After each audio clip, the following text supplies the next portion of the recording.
Bhavani, let me ask you the language in this bill, and I've been through it from cover to cover, as we always do on this show. The language it seems to be extremely vague, and one could interpret a lot of these sections in any way possible. Let me just give you an example. Section 24, which deals with the arrest of female suspects, and it says every possible measure shall be taken to ensure that the arrest of a female suspect is carried out by a female arresting officer.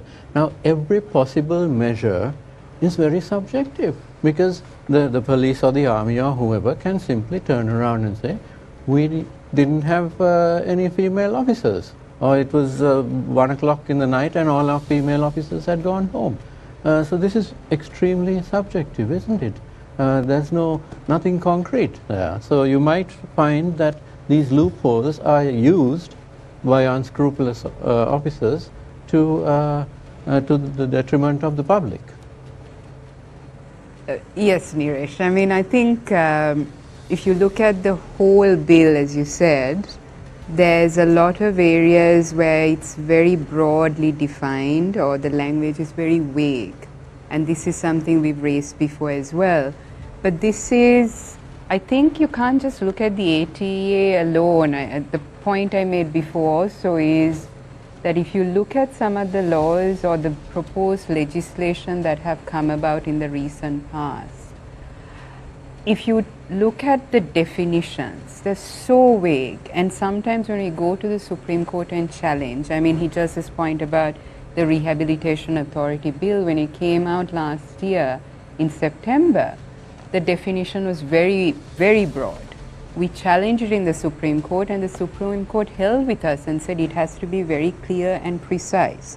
Now, if you have any laws that are going to be used for a particular purpose, but largely in a very repressive manner, you have to have counter-terror law internationally say you have to have precise language.